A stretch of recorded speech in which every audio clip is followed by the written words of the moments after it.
What an absolutely phenomenal race that was. It was also 3.5 hours long. Was the red flag period seriously that long? Because I cannot work out why it was 3.5 hours long. We had one safety car with Lance Stroll, which didn't last overly long.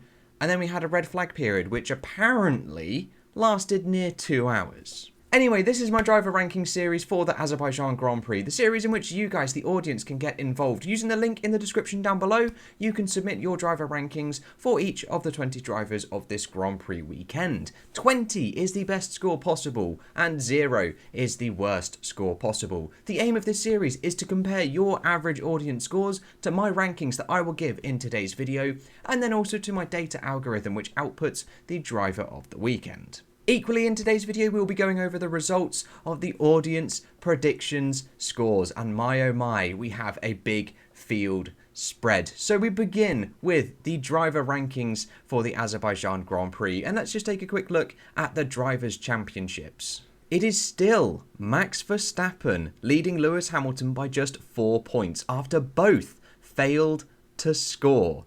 Then Sergio Perez has moved up to P3 finally after getting past Lando Norris and Charles Leclerc, who are still in a close battle.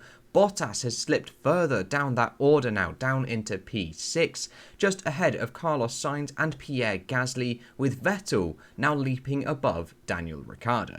And then in the Constructors' Championship, Red Bull pull away. They are now 26 points clear of Mercedes, who did not score any points at all. One of their worst Grand Prix ever. Ferrari also overtake McLaren in the Constructors' Championship to lead them by 2 points. There is then a super tight battle again of just 2 points between AlphaTauri and Aston Martin. Then Alpine are sort of in a middle ground on their own, and Alfa Romeo have doubled their point score from Monte Carlo, and they have 2 points. But absolutely congratulations has to go to Sergio Perez for that Grand Prix victory, and then Sebastian Vettel P2, and then also Pierre Gasly P3, Charles Leclerc P4, and Lando Norris P5.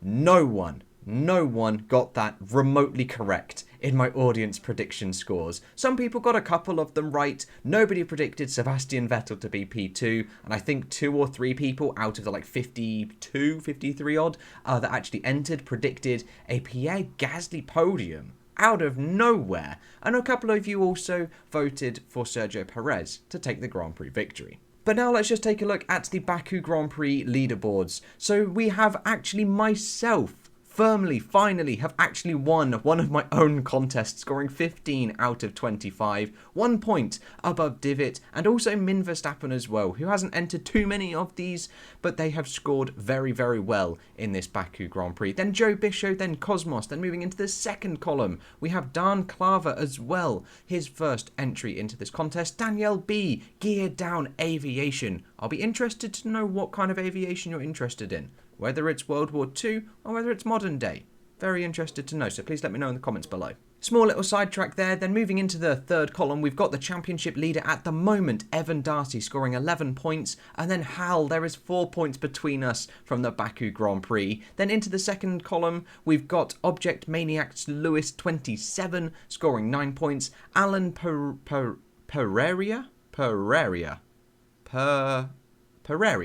I'll go with Pereira. We then also have Robert and Gemma Gibson in that final column there as well. And then moving into the second half of the field, we've got Tom Sayer and a Doctor Who channel as well, who usually finds themselves in the top portion of the field, but not today in Baku. It just wasn't their Grand Prix, much like Mercedes. We've then got Scott Hilland, Joshua, and also Torst on 5 points as well. I do think I've completely butchered that name the 2 or 3 times I've said it. And then in the final column, we have people like Pablo and Ritteraj and Sedge82 as well. But adding all of these scores together for everyone that has competed so far in the first 6 rounds, and we have an overall leaderboard that looks like this. Evan Darcy is just stretching his legs at the top of the table. 8 points clear of Joe Bischoff, who is 2 points clear of Aaron from the 5 Red Lights channel, and there is a Doctor Who channel equal with myself on 71 points. This is where they usually are. They've slipped back just a touch. We've then got Mitch as well on 67, Arturo on 65, joint with Danielle.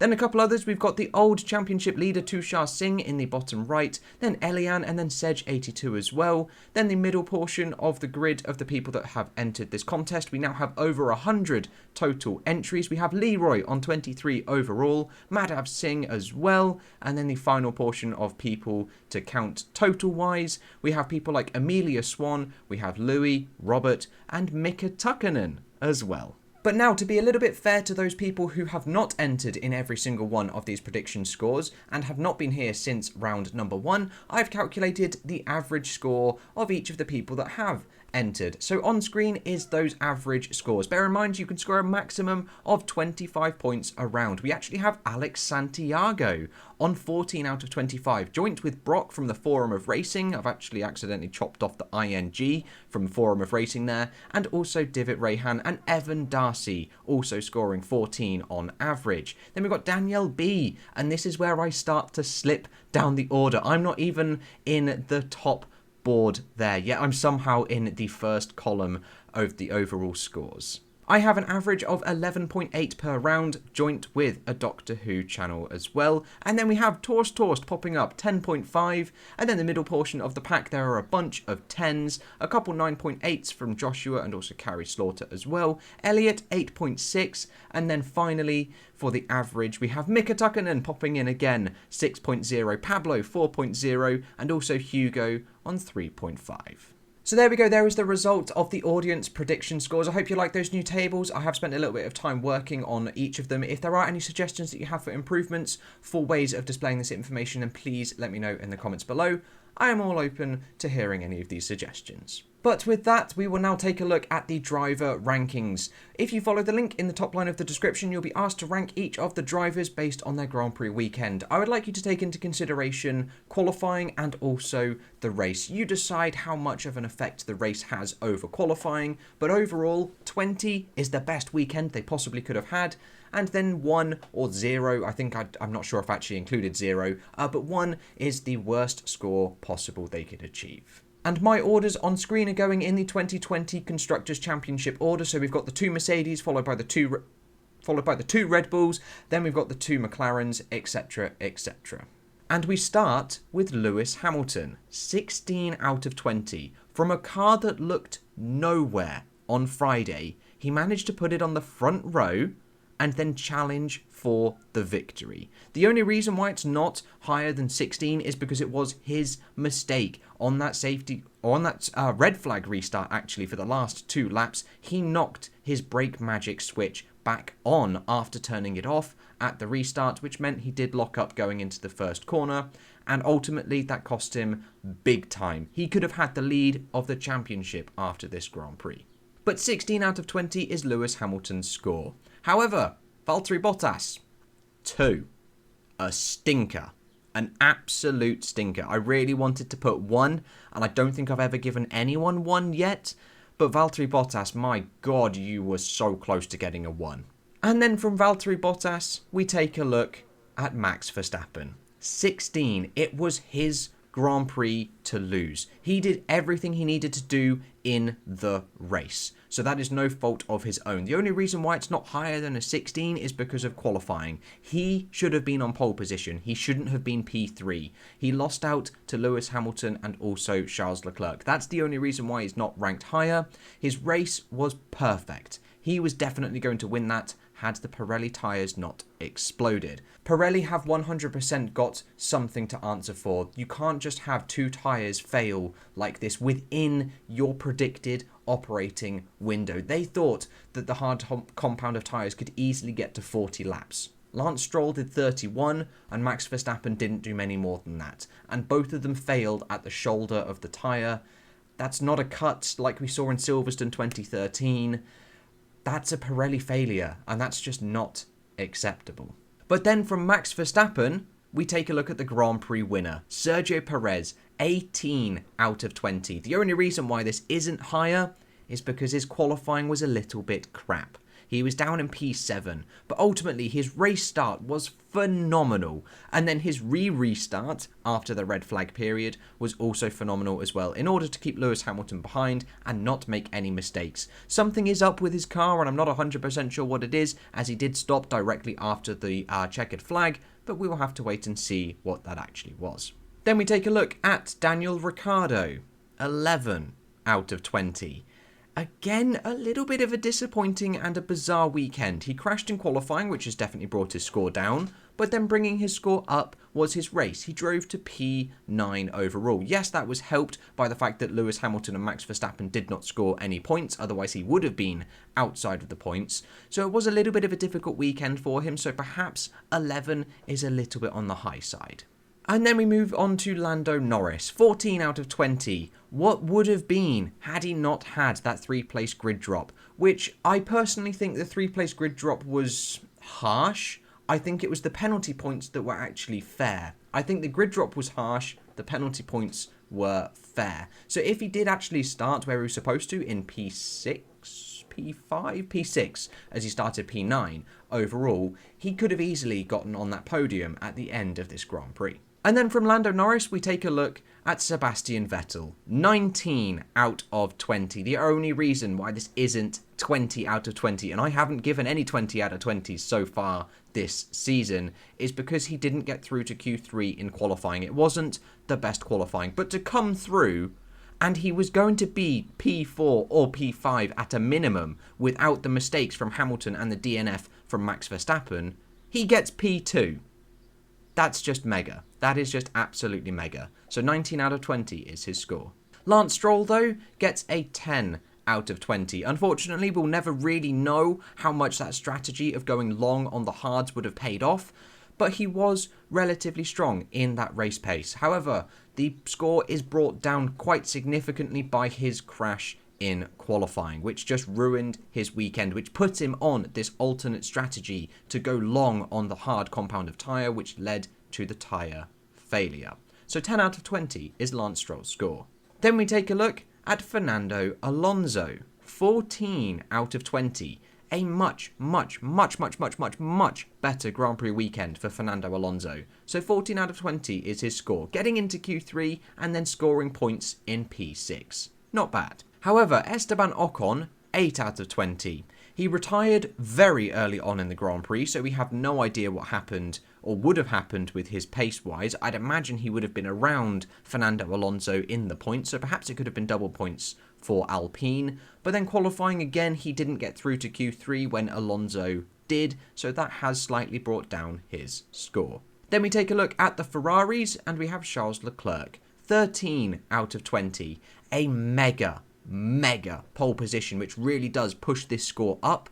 However, a disappointing Grand Prix. There was no race pace. And in a race where we have Sebastian Vettel in an Aston Martin in P2 and Pierre Gasly in an AlphaTauri in P3, Leclerc really needed to be there. He needed to be the one in P2, but he wasn't. That's why his score has been brought down to 13 out of 20. Then we take a look at Carlos Sainz, 9 out of 20. His qualifying was and his race was He made a small mistake locking up into the castle section, but ultimately didn't crash, and then a little bit of a dangerous manoeuvre reversing back onto the track into the path of, I believe it was an AlphaTauri / Alfa Romeo. It was definitely white or something like that. I can't quite remember. But yeah, pace wasn't really there for Carlos Sainz.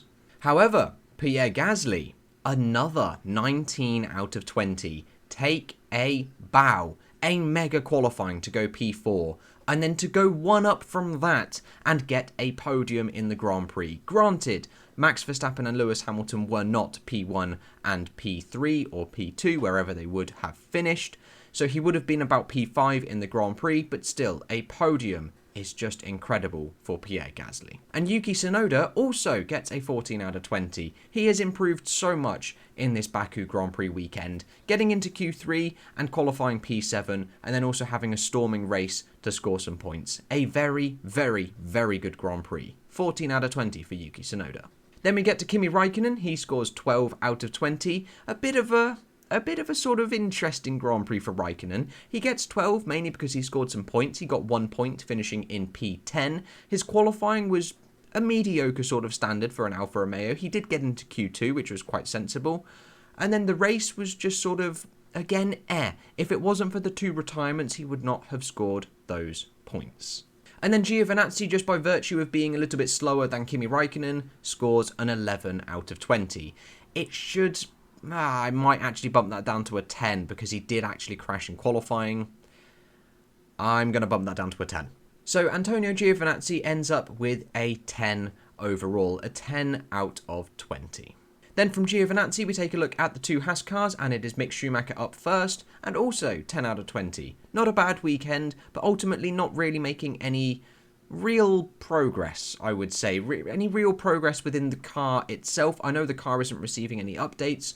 It is really, really difficult to score the two Haas cars. And then once again, just by virtue of being a little bit slower than Mick Schumacher, Mazepin earns himself a 9. No real issues whatsoever, no being a dick with blue flags, and he didn't really spin. He did have that one sort of go deep incident, and then again reverse back onto the track, much like Carlos Sainz. But yeah, nothing really dickish, and a very good weekend for Nikita Mazepin standards. Then we get to George Russell. He scores 12 out of 20 overall. I'm not quite sure what happened to him at the end, whether it was his Mercedes power unit that sort of just cut out at the very end of the Grand Prix, but he very, very, very slowly crawled into the pits. He had a mega qualifying to get through into Q2 once again for the 6th consecutive race, so 12 out of 20 is his score. And then once again, much like the two teams previous, just by virtue of being a little bit slower, Latifi gets an 11. And there we go, there are my driver rankings for the Azerbaijan Grand Prix. Please let me know in the comments below what you thought of today's extremely long Grand Prix. I cannot believe it was 3.5 hours long. When I saw that on the timing screens, I thought, that's wrong, it can't be. But then it was 5:30 when or 3:30 when I was getting around to recording this video. And then also don't forget using the link in the top line of the description to submit your driver ranks, which I will use in a video on Tuesday or Wednesday sort of time. I do now have a part-time job, so the videos might just be staggered a little bit more over the Grand Prix weekend, as I am working now on Monday, so I don't know if I'll be able to get the race edition of the race weekend data analysis all finished and polished and all ready to upload on the Monday, but I'll have to wait and see. But that's all I've got for you today, guys. I hope you have enjoyed, and I'll catch you in the next episode with whatever and whenever I decide to make it. I'll see you guys then.